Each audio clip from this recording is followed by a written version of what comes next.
All right, I am going to start the recording. Hmm. So start the video. Hi, Morning, good morning, Michelle. everyone. For those of you who are in the West Coast, I'm Michelle, the Business Development Specialist here at Sologic, and we have Brian Hughes, our president. Thank you for joining us at our webinar today, and we're here to discuss human error, which is a topic that Brian gets asked a lot when he attends presentations. So we're excited to share, and I'm here to moderate, so feel free to ask your questions, offer your feedback. I'll inject when it's appropriate. That's right. And participate when appropriate too, Michelle. You can always break in if you want to, if you feel like you want to, if there's a point that I could be making, or if you have a question. I kind of, it's fun to talk to others and not just hear my own voice. So barge in if you wish. All right. Okay. So maybe we'll get rolling here. So yeah, we're going to talk about human error today and in the context of adverse events, but we're going to talk about human error just in its own context as well, because it's a kind of a big subject. It plays a role in a lot of things. And like Michelle and I were talking before the recording started, it's not like it's decided science or that there's some definitive human error theory that sort of describes it and that it's something that we can always rely on. We're still learning ourselves about error, the role of error, even what error means in terms of a definition. So what I guess what I've noticed over my couple of decades doing this stuff now is that my own thoughts around human error are constantly evolving. And so hopefully that's the case with you as well. And so like I guess what I'm saying is that we have to talk about it. And I'm not claiming to be the definitive expert by any means on it. I'm more I guess I'm more just sort of inviting you into my space to talk about where my head is with it at this point in time. Okay, so hopefully that's going to be cool. And then you can always email me or reach out to me or Michelle or any of us if you want to continue the conversation. You want to talk about it further. You want to add to it because this is sort of a group effort, and every conversation we have helps to shape our concept around this very important subject. And so I guess with that framing, I'll jump in a little bit about Sologic. We're in a lot of places these days. And there you go. So wherever you are, we are too. And so we can support you no matter where you are in the world. We work in a lot of different industries. In fact, I was on with a person earlier this week. They talking about root cause analysis and about how fascinating a subject it seems to be. And like, well, but where do you guys mostly work? Is it mostly regulated industries? And the answer is it's a lot broader than that. Uh, we have a place, there's a place for us in any sort of endeavor that involves risk and involves the opportunity for things to, well, I guess whether they go well or whether they don't go so well. And so the way that I've been framing root cause analysis is as a subset of the broader topic of organizational learning. Organizational learning is a really cool sort of a concept because no matter what organization you're in, you're basically accepting the fact that no single person knows everything about what it is you're trying to do.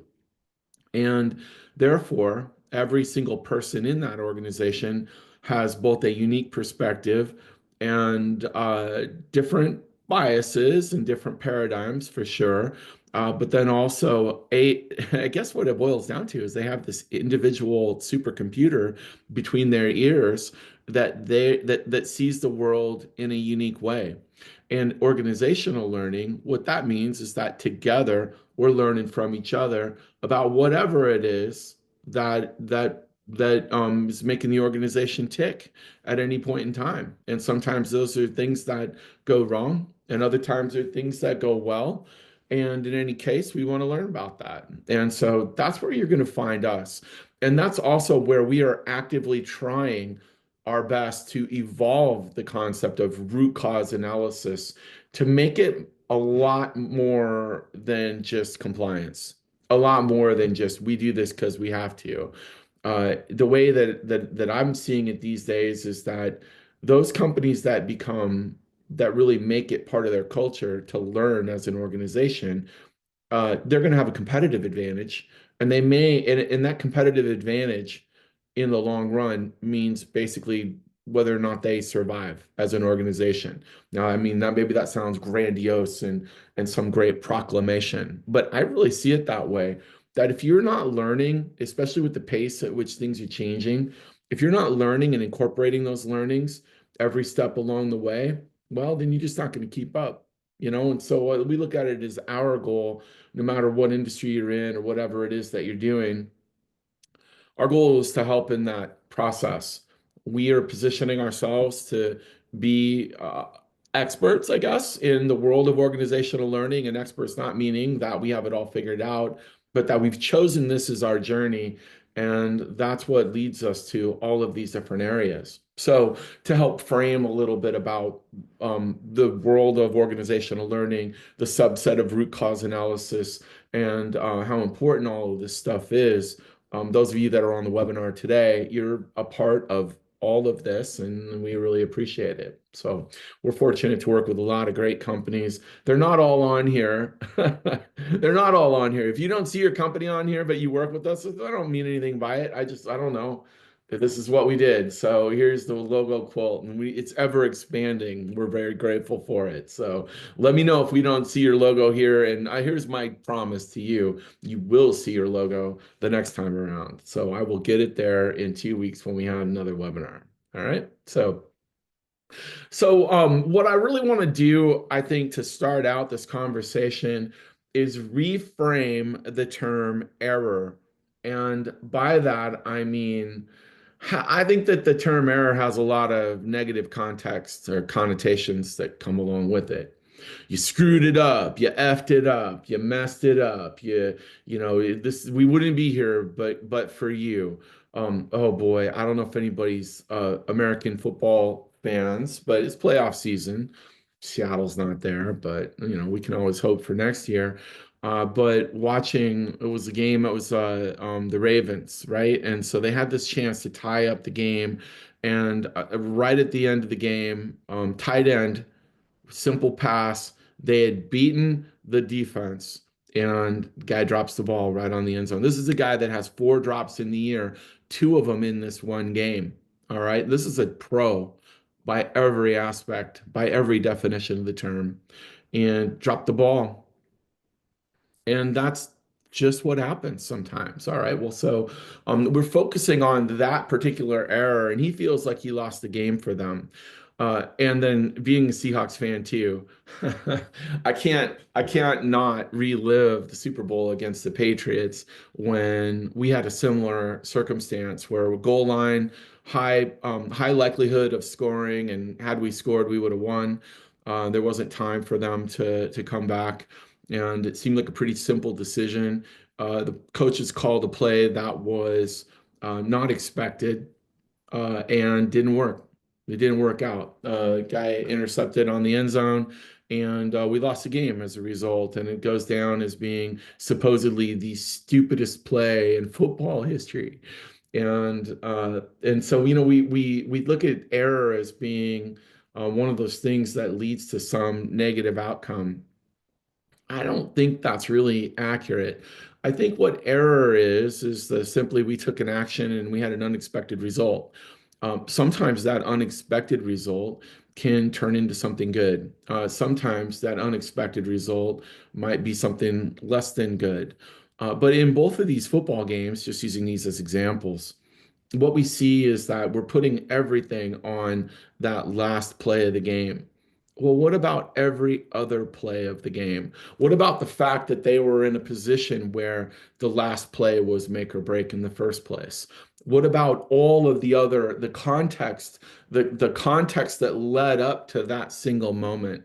And I think that we, as investigators or as organizational learners, if you prefer that term, one of the things that we have to do is reframe how we think about error, as error is one outcome in one instance, but we don't think about it in the context of the continuity that led to that point in the first place.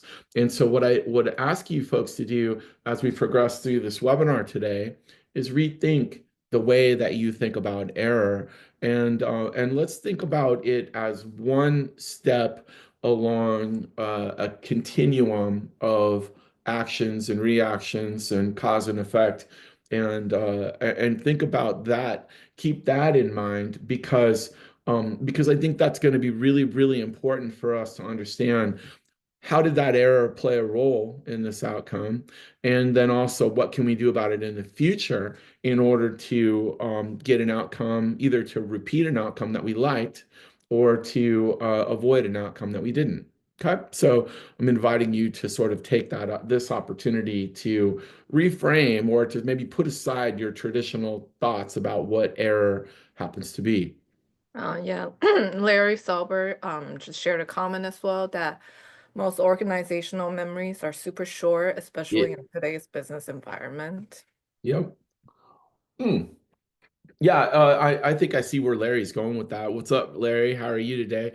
Oh, by the way, 4 out of 5 days on my bike, not my mountain bike, but road bike, and I was dying yesterday is in recovery. So, in any case, hey, good to see you. So, most organizational memories are super short, especially in today's business environment. It's true. And unless, the error itself resulted in something that you just can't forget, like you blew a door plug out of a 737 over Oregon. That's something that they're not going to have a very short memory about that. But I think that, because of the pace of everything that's going on, man, something that happened 2 weeks ago that maybe seemed like a really big deal in the moment, you're not even thinking about it today. I saw an error happen. I was in the Michigan office last week, and man, I won't go into the details of it, but somebody sent an email that they sent the email to everybody instead of just one or two people that they wanted it to, and they were really worried about that. And at the end of the day, like, that is so far in the past, it turned out not to be any big deal at all. It had no impact, but in the moment, it was the biggest possible screw up that could have occurred in that person's mind. And but we've forgotten about it this week, except for me, who's bringing it up now on the webinar. So, but I'm not giving you the details. In any case, hey, let's dig in a little bit. And you've been on my webinars before. You've seen me talk with this particular model, and this is not my model. I'm going to give the smart guy Todd Conklin credit for the model, but it probably isn't his model either. It might be somebody like Bob Edwards or Andrea Baker or somebody in who all these super smart minds in this business, and I'm just piggybacking on that, but I love it and I get a lot of mileage out of it. So here we go. All right, let's say that we're in one place, but we want to be somewhere else. Then we're going to call that our goal. Typically speaking, we have an idea of how we want to achieve that goal. I'm going to call that our planned path, and it's all nice and neat in our minds. And but then we get out there and we get actually taking steps towards it, and it's like, oh shoot, I didn't think about that, or that was unexpected, or I that estimate took me longer than I thought, or that particular deal was unavoidable, or I the plane trip got canceled or whatever. So a lot of times the pathway to that goal is sort of a meander, and it really we're basically overcoming, we're encountering and overcoming challenges that were unanticipated. And sometimes that deviation is just way too far off. And what it does is it causes us to miss, and it causes us to fail to achieve our goal or to achieve some kind of outcome that we just don't like. And so this model is important because error error is a fundamental attribute of being a person trying to do something. I mean, I think the only way that you could get through a day without committing an error is to plant your butt on the couch and don't move. just I guess only just take very careful, risk-free steps, like make it to the fridge every once in a while or something like that. But that's just not how we are, right? So, and especially if we're doing things that we're tackling a lot of risk, it brings up the concept of risk and it brings up the concept of uncertainty. This is also a model that I get a lot of value out of and I get a lot of mileage out of. But the idea here is that the only time that we can take action is in this particular moment, in the present. And the second that we take action, then what happens is all possibilities that could have occurred as a result of that action collapse into what actually the outcome was. And so the difference for the nerdiest of those on the line, the statistically inclined, the main difference between, or the differentiator between the past and the present is that the past has a probability of 1.0 because it did occur. The future has a probability of less than 1.0, meaning the things that are coming our way, there is a degree of uncertainty about what's going to happen or how those things are going to unfold. You cannot avoid this. You can't. Now, you can predict with relative certainty, more of a, if you've got a cone of possibility, these are the things that are possible to you. And believe it or not, there are certain things that are impossible to you in any given moment. And those have to do with the laws of physics and the boundaries that are there. But that said, the longer you extend the time out, then the greater the realm of possibility. Well, down the middle is the things that are most likely to occur. And so I like this model. I came up with this one on my own. I don't know. I'm incorporating a couple of things here, but overlaying the normal curve kind of around this line down the middle, and how that normal curve broadens as we go further out in time. Your standard deviations get broader, your possibilities get broader, your options get broader, and your predictability goes down, becomes harder. And so that's the thing, is that the future is uncertain. And that is exactly what we're seeing go on here. Is that's why when we're still in the planning phase, we got the future all planned out. Everything is nope, probability of one. We're going to do this and that and the other thing, and then we're going to get to where we want to go. Well, the truth is that you can't escape this reality of an uncertain future. Okay, so that's sort of a fundamental. And now what I'm going to do is kind of bring this back around to this concept of error. How does error happen? The truth is how can error not happen? You're facing an uncertain future. And the harder it is, the goal that you set, the more difficult, then of course the greater the uncertainty. And there simply becomes no way around committing an error. And so error is something that we're going to have to recognize as being fundamental to being a human and trying to get shit done. All right. So if you're trying to do something and you're a human being, you're probably going to screw it up along the way. I guess that's kind of what I've learned in all my years in the most wisdomly way I can say it. So it's fundamental to being a human. And the truth is, most errors are simple and they have manageable outcomes, right? So you screw it up and you fix it. You screw it up and you fix it. You screw it up and you fix it. You probably don't even talk about it. All right. All right. You recover and you make it work. And in fact, when you think about, if you're a doer, you're a person that likes to actually do things, and then you're a person that likes to work with other people that are doers and folks that get stuff done. Well, what you probably would say about them is that you admire their ability, their tenacity, their resiliency to stick it out when things get hard. And as you know, the harder it is to stay on track or to work things out, what you're really saying about that person is that they observe, they assess, they decide, and then they take action in that very moment, and they're basically surfing that wave of uncertainty as the present rushes towards the future. And more often than not, they make it. They get the job done. Doesn't mean they don't fall down along the way or they don't run into barriers, but they get it done. And they're constantly encountering, committing, encountering, recovering from errors the entire time. right? So this is something that is, again, not my original thought, I'm sure. So I'm trying hard not to pretend that I'd like come up with all this stuff on my own, but I think about it, then I try to incorporate it into what it is that we do. And this concept of error, which is something that a lot of people try to avoid. I'm not going to screw this up. I'm going to try hard to, or if I do screw it up, I'm going to make sure that nobody sees it. The truth is that error is fundamental to success.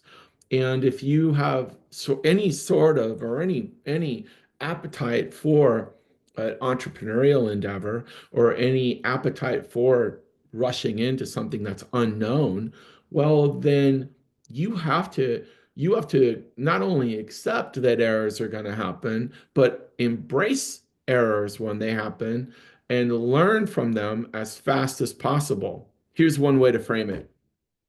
You screwed it up. Why did you screw it up? Because I could. Because I could.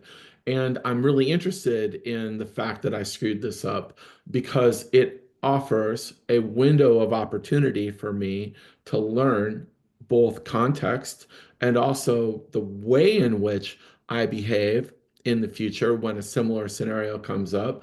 And it's going to lead to an outcome that is more favorable, an outcome that I want, or it's going to help me avoid an outcome that I don't want to occur, or it's going to show me an adverse outcome coming with a greater degree of early warning so that I can take action before something bad happens. And so, in a sense, you should welcome the opportunity to screw it up because when you do, it gives you an opportunity to learn.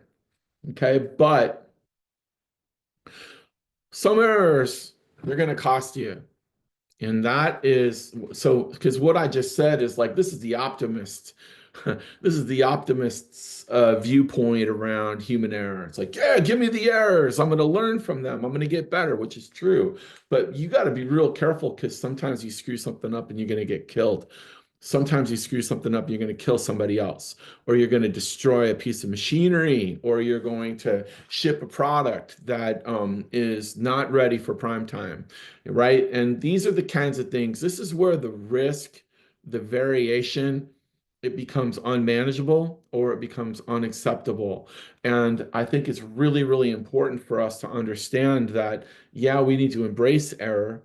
Error is a part of being human, but you don't remember the early human that got eaten by the lion. The ones that saw it happen, they are the ones that remember it. So you want to try here not to be the one that actually gets eaten. So this is the question as an organizational learner and as a person that wants to help people learn organizationally and help organizations. And this is sort of gets to why we exist at Sologic. What can we do to ensure that when, not if, a person commits an error or screws something up, it doesn't hurt or kill them or others? That's a direct quote from Todd Conklin. So I'm borrowing a little bit from this guy today. But this when, not if, that's a reframing of the situation because so often we pin our success on somebody not screwing up. That just doesn't seem rational to me. Humans are highly variable, highly variable. We're hard to predict. The Matrix, they wrote 4 movies about it. 3 of them were good. Right? So, and in fact, it becomes a fundamental. In fact, boy, bringing up the Matrix here, we were talking about the role of artificial intelligence and, the fear that somebody was having about, oh, well, artificial intelligence is going to take, it's going to take over. We won't have to investigate incidents anymore because the AI will just tell us what happened. See, the AI is a really useful participant in an incident investigation, but it only looks backwards. It only looks backwards. It understands things like variation and probabilities and stuff like that, but it's humans that are extraordinarily good at managing variation in the moment. And, like having had an opportunity to be in really cool advanced technology situations like in an Amazon fulfillment center, you see a lot of robots, you see a lot of artificial intelligence in that place. And you see a lot of humans too. Well, what are the humans doing?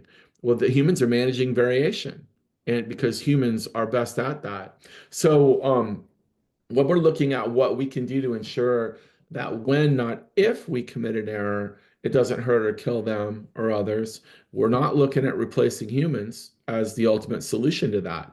Humans are going to be, for the foreseeable future, integral to problem solving.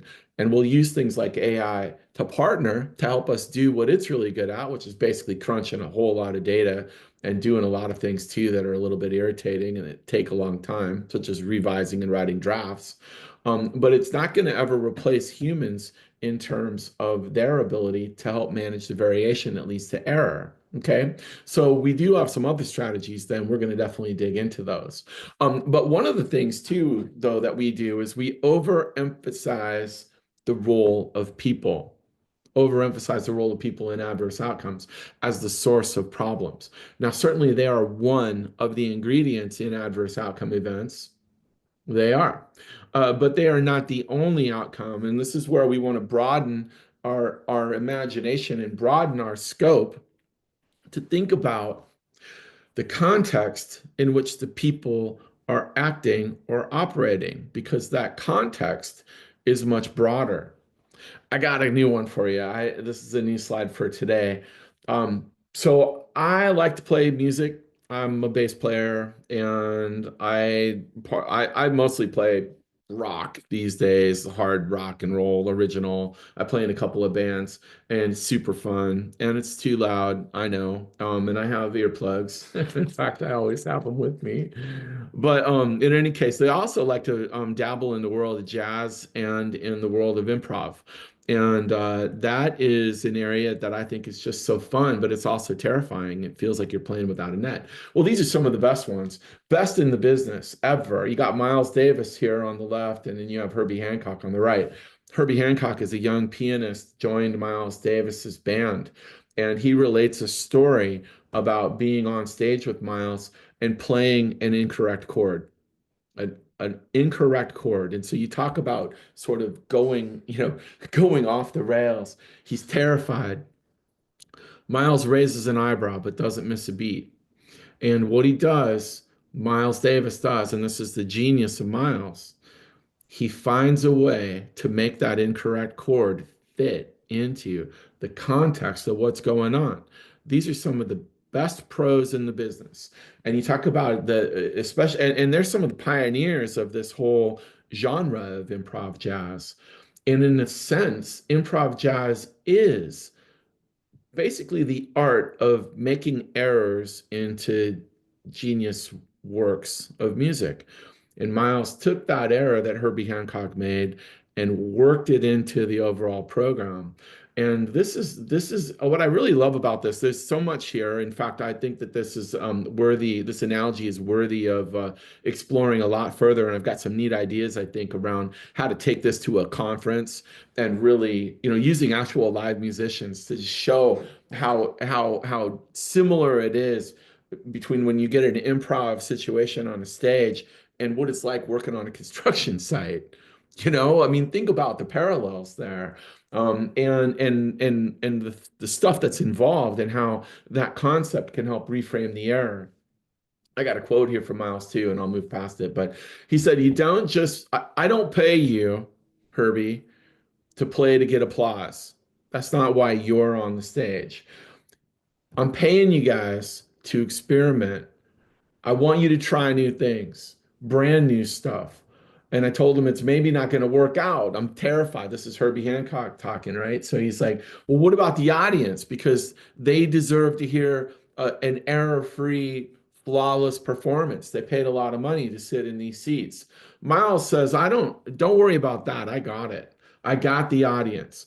The thing that he recognized was, and also what the audience likes, is they want to see you operating without a net. They want to see the risk.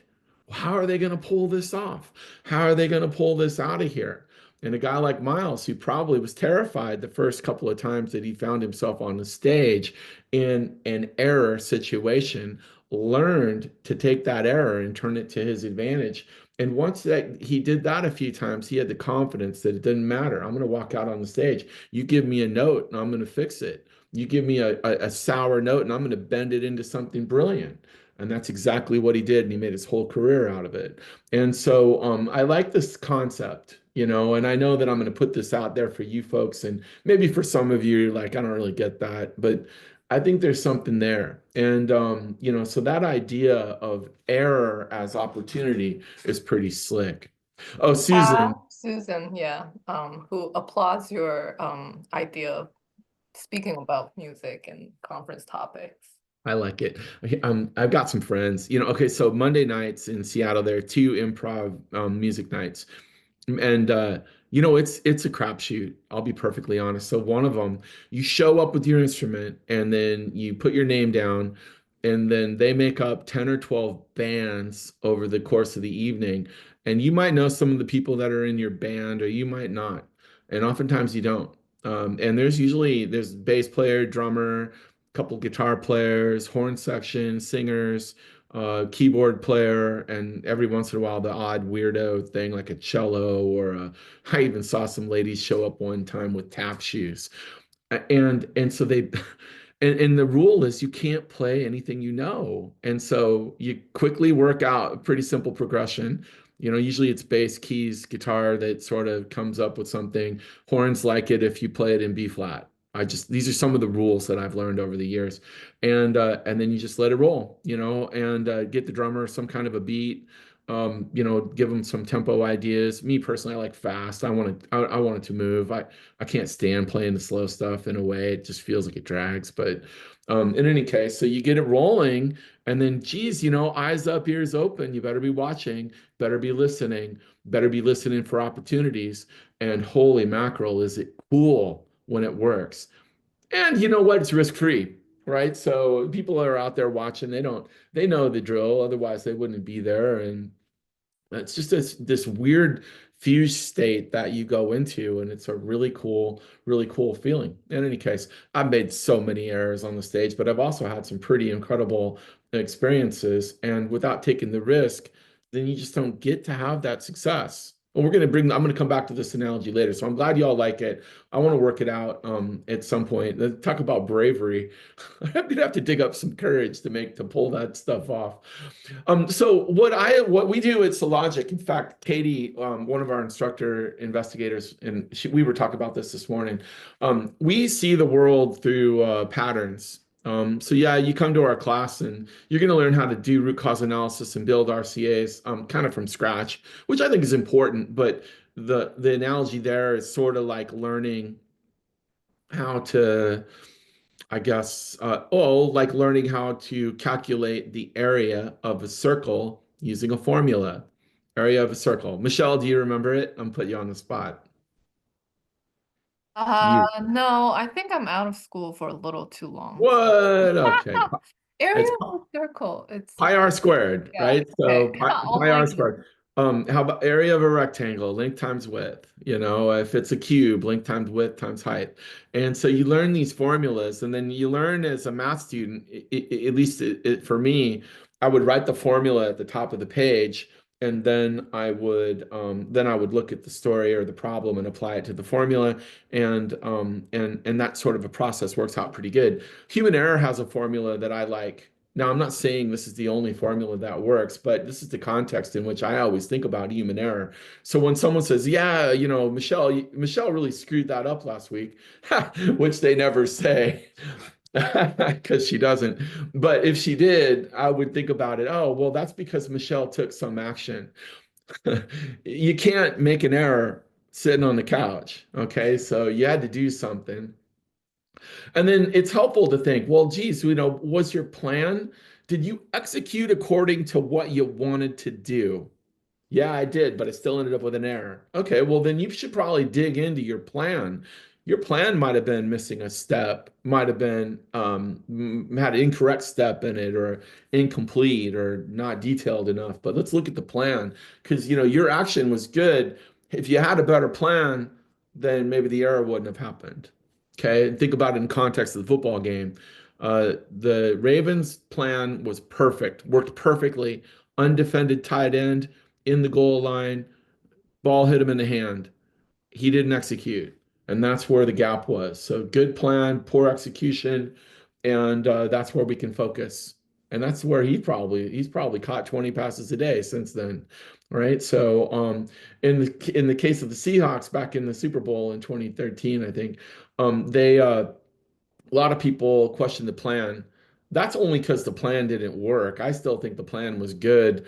Had they caught the ball in the end zone, it would have been the unexpected play, the most brilliant play, unexpected play ever called, gutsy, but they didn't. And so now it's the stupidest, worst play that was ever called in all of human history, and or at least football history.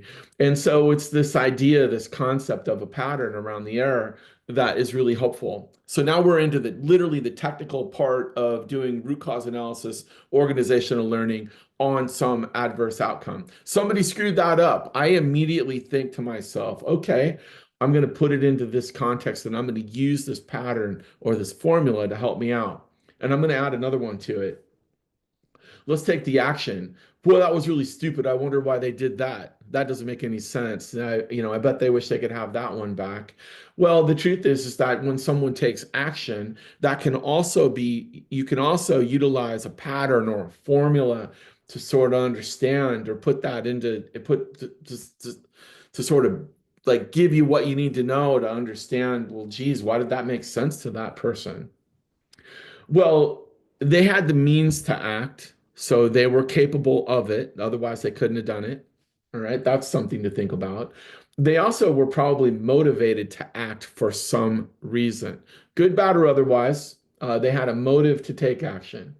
They also had the opportunity to take the action. That means same time, same place. They had to be there. And then also, they saw no good reason not to act. Okay, so let's put all these together. Let's use the football example. I'm riffing here. I'm actually improving. Improv, by the way, is how I do all this stuff. You guys know that I get a little bit of a framework and then I just make it up as I go. Or if you don't, well, now you Your do. football analogy is working. Brandon did mention Go Bills at your earlier football analogy part. Go Bills, and I remember that game. Should have given it to the RB. I Yeah. just didn't really know how to inject because I've never seen that game.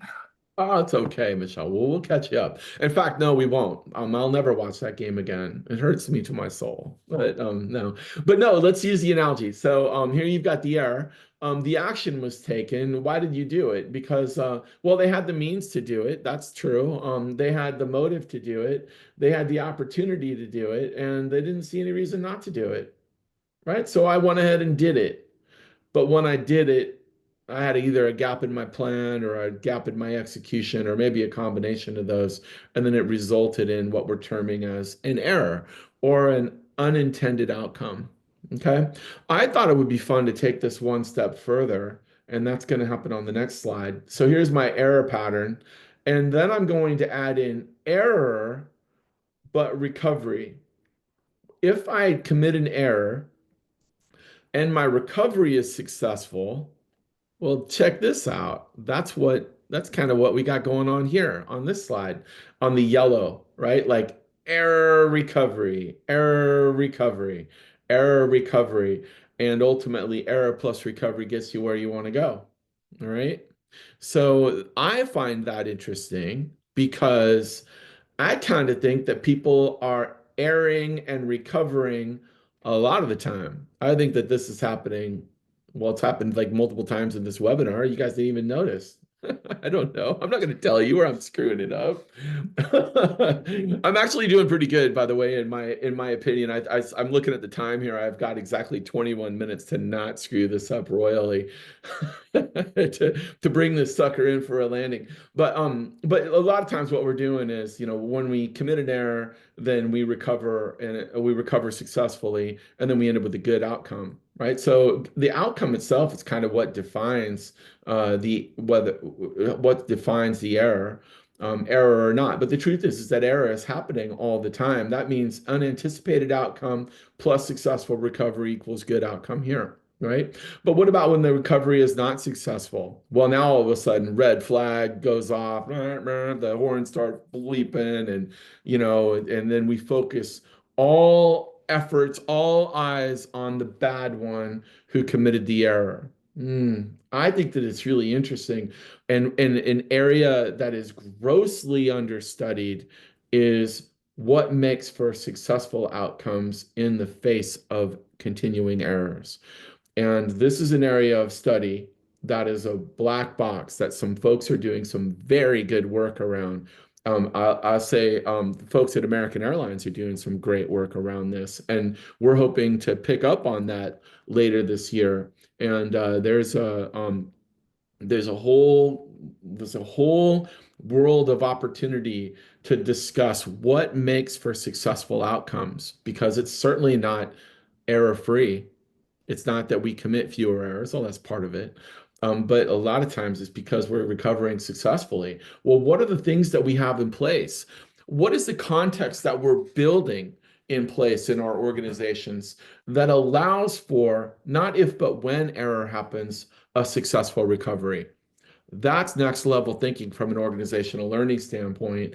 And that's where we want to go with root cause analysis too. So often, root cause analysis gets a bad name by my human performance friends. They're my friends, but they can be wrong, and they are.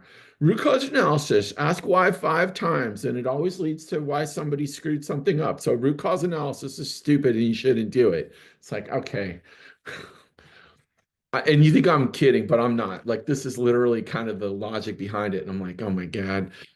Look, root cause analysis has definitely evolved beyond that sort of caricature that I just laid out. And this is the way that we're doing it. All we're doing is sort of organizing the information such that we can handle the complexity so we can focus on one thing at a time. So when we're in an adverse event, if we're using things like these cause patterns, right, to really understand the richness that goes into an error learning opportunity. And we're also recognizing that the causes of success should be really, really interesting to us. Oh, and here's why. Because we're so often successful versus not. We only focus on those few times when we're not successful. And by the way, those are interesting too, aren't they? I want to understand why we weren't able to successfully recover. That's a very important question, a relevant question, a useful question. But looking at why we are able to recover, that's also a next level, really interesting thing. And what we find oftentimes is this is really crazy. And I'm not going to have time to go into it so much in this webinar. But what the American Airlines folks have found is that a lot of times the causes of successful recovery or unsuccessful recovery, a lot of times they can be very similar or they can be the same. You're like, wait a minute, that's a paradox. Well, that's what makes it interesting, isn't it? Very cool. So in any case, I think that root cause analysis for me, advanced level root cause analysis, next gen root cause analysis, and here I'm going to go ahead and put Sidney Dekker under the microscope for a minute, or I'm going to just plagiarize his title, RCA differently. This is where we want to go with this. Very cool. So Larry says, Michelle, I'm jumping. I'm watching these too. So. Yeah, I was gonna start saying something, but you go ahead. Well, what is the goal with improved mapping as you're illustrating? Honestly, Larry, it's a fancy way of writing an outline. It's like running a trial and you got the stenographer over there doing the shorthand, keeping track of what's said. The reason that they're using shorthand is that they just can't keep up using regular longhand typing notes. So they utilize a different strategy basically of documenting what's up. The chart is a visual way for us to sort of organize what's being said. It really is a visual outline. An outline, you could sit here with the notebook and write down with bullet points, and I'm not going to do it right now because it feels like too much of a deviation. But I could write this down as an outline as well. You could do it too. And you know that structure of organizing the information is helpful because because it puts a little bit of organization around it, but not too much. So I want to be careful here. So the chart itself gives us enough structure but not so much that we collapse under the weight of it. Some root cause analysis methods, I kind of want to name them. I'm not going to. So just think about Hold it. it, hold it. What? Should I hold it? You know, I can't Yeah. say who they are. And I also wanted to share that while you were sharing the American airline example, we had an anonymous attendee who mentioned that system planning analysis has a group that works in the human behavior that leads to failure and success. It's similar Wow. to crew resource management in the airline industry with defined behaviors to help ensure mission success. That's so great. I love that so much. There's a lot of folks out here that are doing this great work, and we just, I'm so appreciative of like the smaller subset of organizational learners that are just putting themselves out there doing this kind of stuff. It's fantastic. So, and I like because it's the group, it's the community that is really helpful in advancing this stuff forward. And it takes all the minds and all of the people willing to take risks and put themselves out there professionally to get that job done. So it's super cool. So yeah, you know what? I think that the value of the map is, and it was a question I wasn't anticipating. So you kind of threw me a Herbie Hancock there, Larry, but I'm trying to turn it into something not Miles worthy, but at least Brian worthy, where the all it is organizational strategy for helping keep track of this stuff. Otherwise, like my brain just won't hold it. I don't have the RAM for it. And so like this is like really a simple sort of information storage, long-term storage device that frees up my short-term storage, and then I can focus on one area or another. So other reasons too. Hey, maybe Michelle, that's a good topic for a future webinar because we haven't planned out the whole year yet. But why the map? I like it. Besides, it's cool, right? Looks neat. So thinking about the context, so you got the airline, the anonymous airline attendee on the line, and now I'm going to use an airline example. Although this guy just looks weird to me. I think he was AI generated and inserted into. This guy looks normal. This guy looks unnatural. It looks like a leg, like a Ken doll. Anyway, so the idea here is that people, especially when you've got criticality involved, that the context. And this is going to, I recognize that this is going to probably oversimplify the idea of context. But if we think about the equipment that people are utilizing, the processes that they're utilizing, and then also the people that are involved, it does help us keep in mind the richness of the context in which we're operating. And it doesn't, because people want, I think the thing that you want to arrest is the desire to oversimplify something that's complicated or complex. And we can manage complexity in investigations without oversimplifying it. And that's another reason why we utilize the tools and techniques that we're doing is because, well, the equipment, the process, and the people helps us with organizational learning, just like it helps these guys keep on track with their engine maintenance PMs, right? So in an RCA or in an organizational learning event, whatever it happens to be, uh, psychological safety. Oh, I wrote, look at this. This is fully in error. God, I can't. I did not plan it. Thought I was going to get through, Michelle. Oh, failure. Psychological safety is super important. Oh, and maybe I'll just use my example right now. I'm not emotionally wounded by the fact that I made an error in front of all you folks on this webinar. I don't, doesn't matter. It's a safe environment for me. It didn't hurt me at all. Even if some of you are judging me, well, that's your business. That's not mine. And I don't care if people make errors at Sologic. I expect that they're going to. And we want to try to create an environment where it's safe to talk about those errors. But not everybody has, there are people for whom individually speaking, they don't create an individually safe environment for them to create an error, and they beat the hell out of themselves for it, or the teams that they're working on do, or so think about Miles. Did Miles create a psychologically safe environment for his world-class musicians? Absolutely. But was he a jerk sometimes? I'm pretty positive that like he was. Okay. But so not perfect all the time, but basically that quote, it created zone of psychological safety. And you have to have that because you have to be able to bring it up. And if you can't bring it up, then you can't address it. And so you've got to establish that baseline level of trust. And so if you're wondering, well, geez, I don't know, I agree with some of this, or I agree with all of this, but I'm just not sure how we're going to pull this off because the workers, they're just not going to participate. They're going to look at me and they're going to keep their lips zipped. They're not going to, I'm going to say, I don't, you're not in trouble. We need to talk about errors. And they're going to sit there and they're going to say as little as possible. And the truth is because you haven't, it's not only an absence of psychological safety, it's an absence of trust. They don't trust. And if they're not going to trust, then it's going to be really hard for you to create a learning environment that allows you to grow.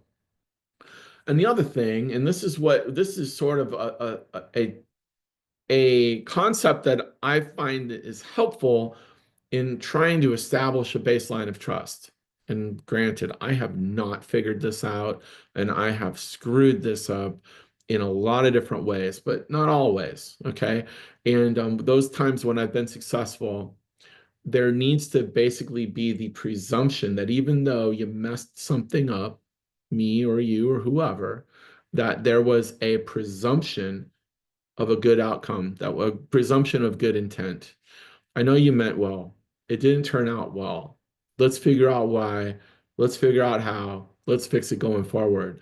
And then put your feet where your mouth just went and do that. And then do it again. And then after a while, what you get is you develop that baseline level of trust because what you're doing here is you're creating psychological safety, which allows you to develop the level of trust that you need such that you're able to address the errors. And also recognizing, of course, that errors occur at all levels of the organization.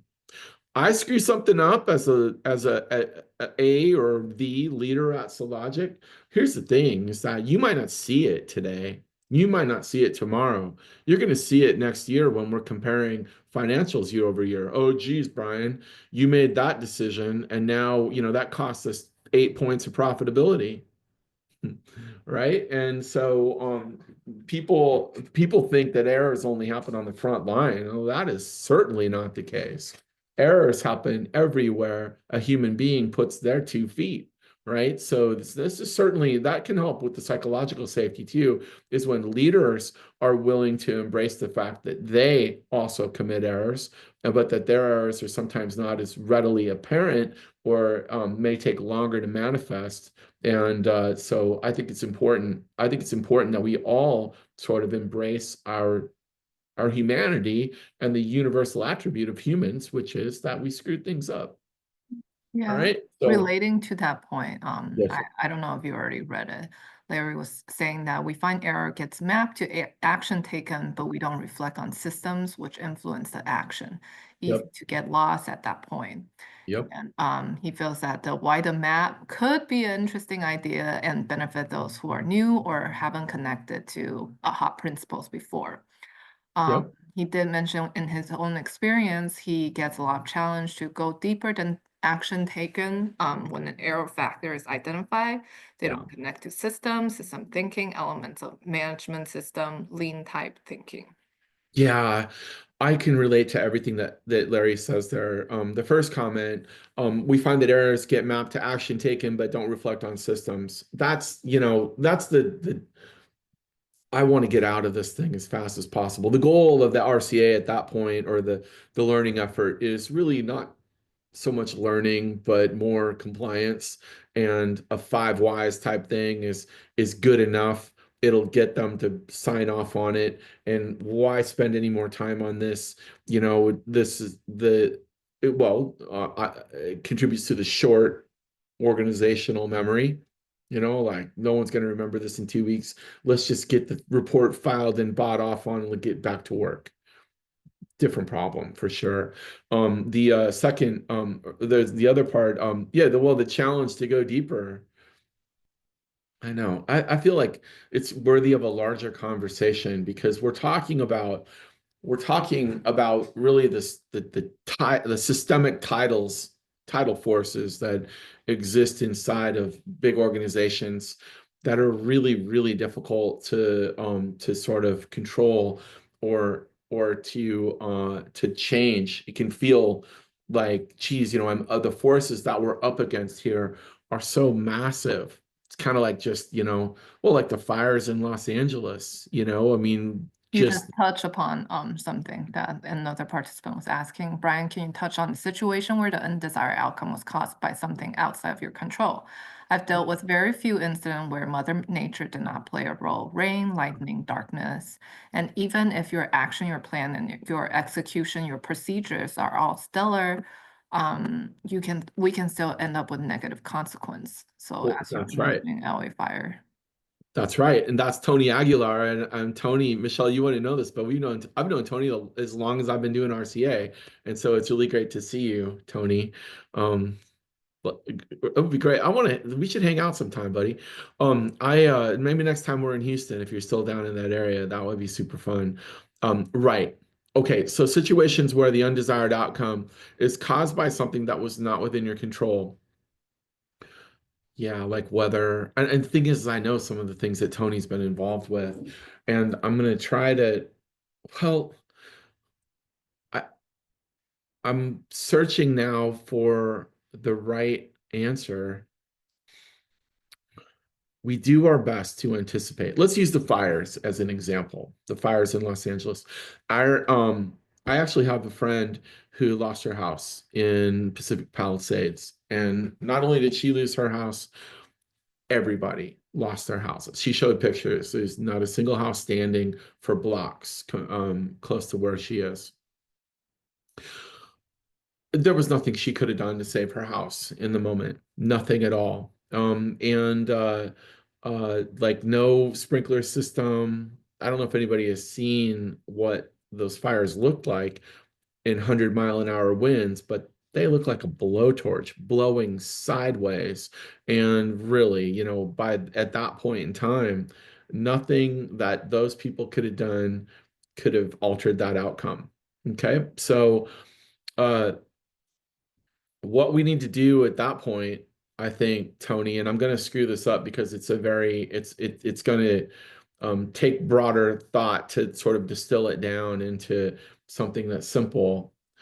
But you cannot build in that area. That would be one opportunity. Now you never put the toothpaste back in the tube, but you're thinking like, how can we prevent this in the future?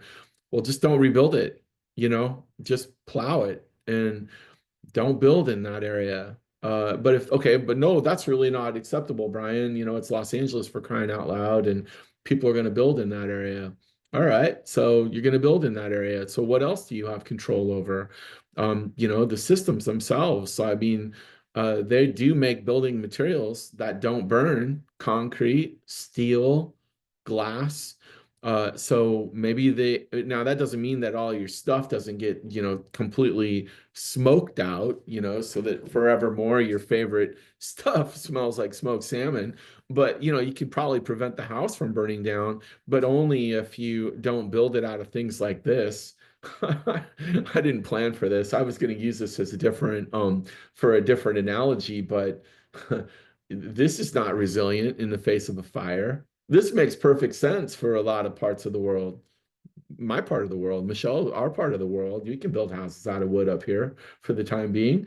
But yeah, so Tony, part of it is, the people the decisions that were made, back when they built the neighborhood in the first place, you could almost say the fire was, you didn't know when or where the fire was coming, but you could say with certainty that over a long enough time frame that those neighborhoods were always going to burn, kind of like the Notre Dame church fire, right? So let me try to bring this back around and bring this down to into a landing.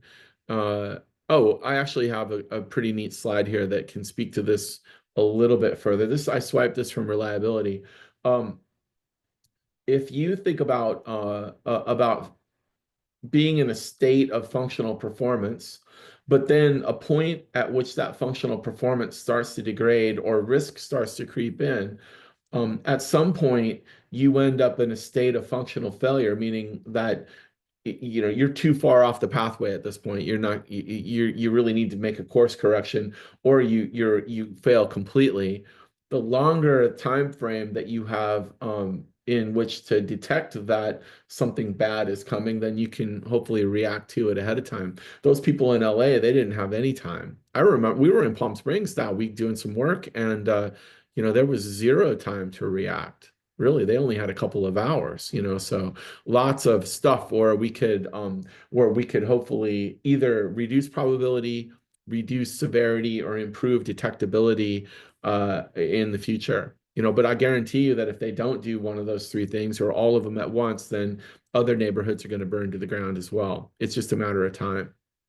So, and the other thing that we can try to do here is recognize that this is a concept that I learned from my buddy Tony Mishara. Actually, all these guys are great. Tony Mishara, Ron Ferris, Jim Marinas, really smart, sharp folks that I'm always happy to see. But this idea that when we're doing things, that some steps have the capability to fail dramatically. All steps have the capability of error. There's no doubt about that. But some of these steps that are taken, these ones in red, they have the ability to result in intolerable harm. Identifying those steps and then building resiliency around those, that's where, like what Tony was bringing up. Well, what about when nature plays a role? Well, you know what? It's not that we can't foresee it, that it could be a possibility. We recognize, though, that could result in intolerable harm, and we can see that right now. We can see it right now, and in many cases, not in every case, but in many cases. And then we know that what we need to do are build systems, resilient systems around those, such that what we see happen is risk reduces down to a more acceptable level. And then to tie all this back together, what you end up doing here is around this concept of risk and uncertainty. By acting on systems, by acting on processes, by helping people, by basically taking a systems approach to risk recognition and then risk management and risk avoidance, what you end up doing is you end up limiting the downside potential for outcomes. You don't eliminate it entirely, but you limit it dramatically. And in that sense, what you can end up doing is shaping the risk profile of the future such that the system itself is more likely to result in and yield favorable outcomes. Okay. And I think that's probably all I can do in this webinar today. It's a big subject, right? There's lots more to it. What I'm gonna do is I'm gonna jump to this slide so that you can write our contact information down, and then let's have a look here. Hey, Michelle, there's a Mhm. couple more comments. Comments, right. We are 2 minutes over time. Oh my So goodness. so I do want to wrap it up. We didn't have a chance to address all the comments, but Brian and I always welcome feedback. Please feel free to reach out to us if you want to continue this conversation. We'll have this webinar up within next week, and all the registered attendees will get a recording link. That's right. And what we're doing these days, we do the webinar, we're writing a blog entry on it. So I'm going to blog it up on this subject, and then we're going to post that by Wednesday if I stay on track. Michelle won't let me get off track. We'll post that blog entry. We'll post a recording of the webinar. So, and then also, and I know we're over, but since we're over, I'm going to just take a quick second. We are posting these blog entries in a couple of ways. And I kind of want to get the word out here that we're doing this because I'm not sure that it does. So resources, blog, I'm going to grab this one right here. We did this back in December on accountability. So we write up the blog entry, which follows the webinar. Oh, by the way, you can also watch the webinar because we record them. But then at the bottom of the blog entry, we're serving up the blog entry through in a way that makes it easy for you to download and share. Okay, so it's a white paper format. It allows you to either view it online like you see here, or you can download it just like that. Go ahead and pull it down, and then you can share it internally if you want. It's lightly branded, but we're not gross about it. So this is I want to make sure that people are aware that we're really doing our best to get high quality content out there for you guys to learn from and to share. Okay. Great. All right. Thank you, All right. everybody, for attending, and then we'll see you in hopefully another 2 weeks. Yep. Take Thank care. you so much. Mhm. We'll talk later. Bye. Bye bye.